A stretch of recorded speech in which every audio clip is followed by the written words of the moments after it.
अस्मद्गुरुभ्यो नमः।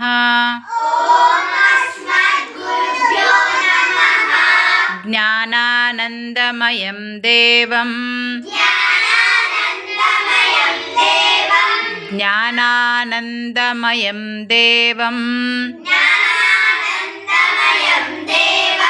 निर्मलस्फटिकाकृतिम्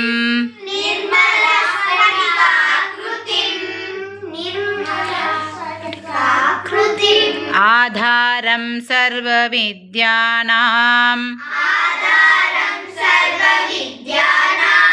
हयग्रीवमुपास्महे।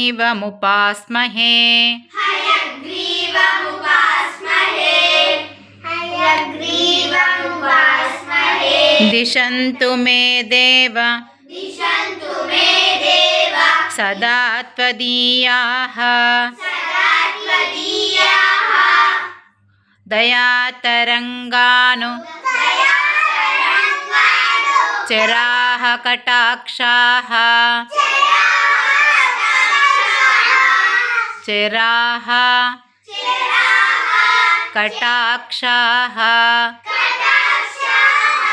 श्रोत्रेषु पुंसाम् अमृतं क्षरन्तीं सरस्वतीं संश्रित कामधेनुं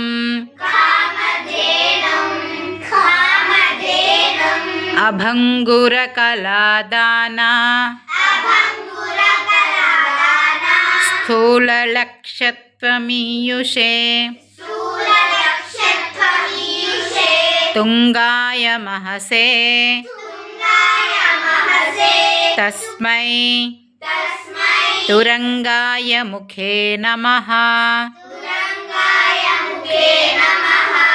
व्याख्यामुद्रां करसरसिजैः पुस्तकं शङ्खचक्रे बिभ्रद्भिन्न स्फटिकरुचिरे पुण्डरीके निषन्नः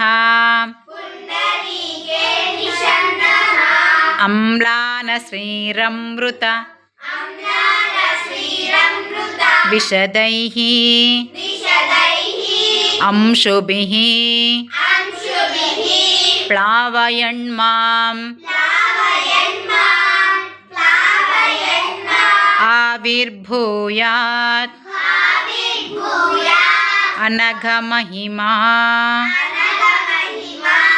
मानसे वागधीशः वागधीशः।